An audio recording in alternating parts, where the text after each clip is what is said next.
कभी सोचा है कि एक ऐसी दुनिया भी थी जो हजारों साल पहले मिस्र और मेसोपोटामिया की सभ्यताओं से भी बड़ी थी और फिर जैसे कहीं खो गई।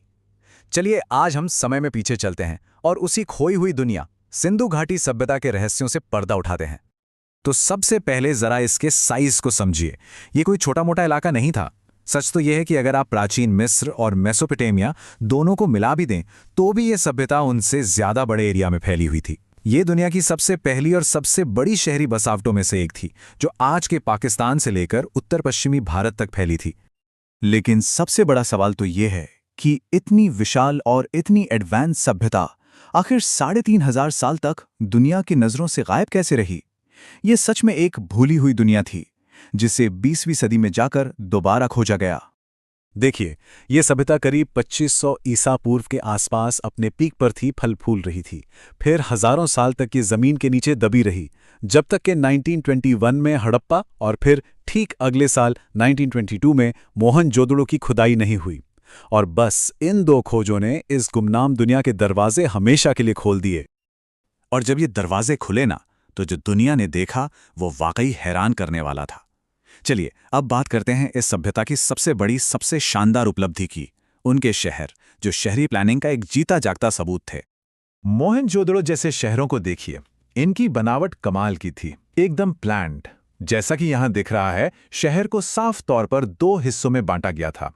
एक ऊंचा हिस्सा था जिसे दुर्ग या सिटाडेल कहते हैं, जहां शायद सारी जरूरी सार्वजनिक इमारतें होती होंगी, और दूसरा था ये निचला शहर, जहां आम लोग रहा करते थे।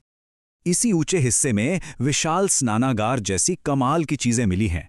माना जाता है कि इसका इस्तेमाल किसी बड़े धार्मिक अनुष्ठान के लिए होता होगा। और पास में ही एक विशाल अन्नागार भी था, मतलब एक बहुत बड़ा गोदाम। देखिए, ये सिर्फ इमारतें नहीं हैं, ये इस बात का सबूत है कि वहां एक मजबूत सिस्टम था जो इतने बड़े कंस्ट्रक्शन और मैनेजमेंट को संभाल सकता था। लेकिन रुकिए, इन सब में एक चीज ऐसी है जो आज भी बड़े बड़े इंजीनियर्स और इतिहासकारों को सबसे ज्यादा हैरान करती है। ये उनकी प्लानिंग का वो हिस्सा है जो अपने समय से हजारों साल आगे था, और वो थी उनकी जबरदस्त ड्रेनेज व्यवस्था, यानी पानी की निकासी का सिस्टम। मतलब जरा सोचिए, उनकी शहरी प्लानिंग आज के कई शहरों को भी मात दे सकती है। सड़कें एकदम सीधी, एक दूसरे को 90 डिग्री पर काटती थीं, बिल्कुल एक ग्रिड की तरह। घर पक्की ईंटों से बने थे और लगभग हर घर में अपना बाथरूम होता था। और सबसे कमाल की बात, हर घर शहर की ढकी हुई नालियों के एक अंडरग्राउंड नेटवर्क से जुड़ा था।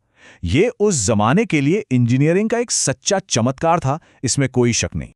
तो भाई, इन शानदार शहरों में रहने वाले लोग कौन थे, उनकी जिंदगी कैसी थी? चलिए अब इसे थोड़ा और करीब से जानते हैं। देखिए, उनकी सभ्यता की नींव खेती बाड़ी पर टिकी थी। वो मुख्य रूप से गेहूं और जौ उगाते थे, लेकिन उनकी सबसे बड़ी देन थी कपास।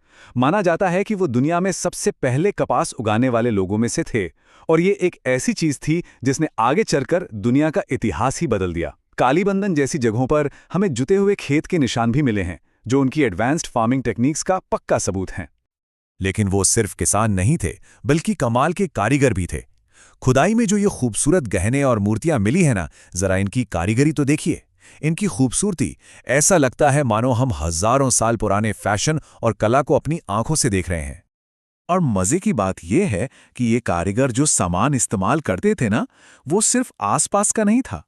गुजरात से कार्नेलियन आता था, दूर अफगानिस्तान से लैपिस लाजुली और दक्षिण भारत से सोना मंगवाया जाता था।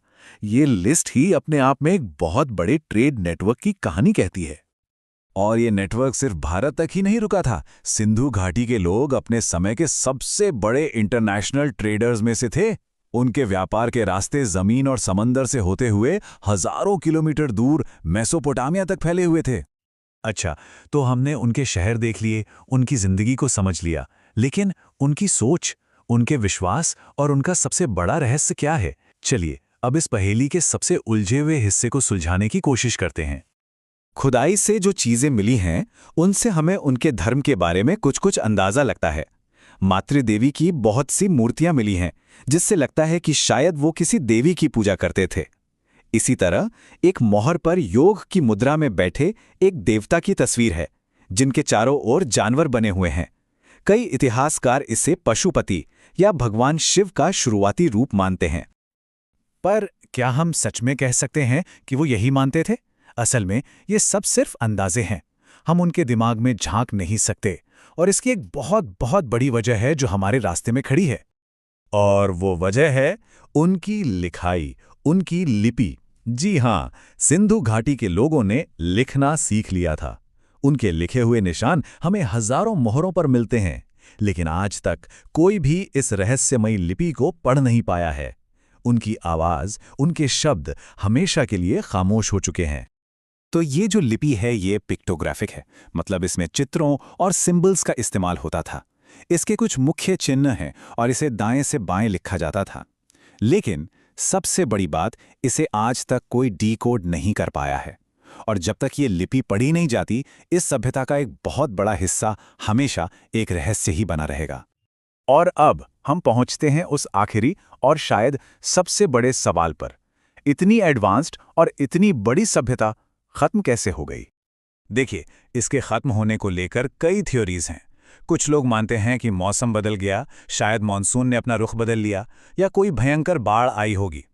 कुछ कहते हैं कि नदियों ने अपना रास्ता बदल लिया, जिससे खेती बर्बाद हो गई। एक पुरानी थ्योरी आर्य आक्रमण की भी है, लेकिन उस पर अब ज्यादातर एक्सपर्ट्स यकीन नहीं करते। सबसे ज्यादा यही माना जाता है कि शायद कोई एक वजह नहीं थी, बल्कि इन सभी चीजों ने मिलकर इस महान सभ्यता को खत्म कर दिया। तो आज भी, इतने सालों की खोज के बाद भी, सिंधु घाटी सभ्यता हमारे सामने कई अनसुलझे सवाल छोड़ जाती है। हम उनकी भाषा नहीं पढ़ सकते, हम उनके पतन की असली वजह नहीं जानते। तो सवाल वहीं का वही है, क्या इस महान सभ्यता के रहस्य कभी पूरी तरह से खुल पाएंगे? ये एक ऐसी पहेली है जो आज भी इतिहासकारों और आर्कियोलॉजिस्ट को अपनी ओर खींचती है, और शायद हमेशा खींचती रहेगी।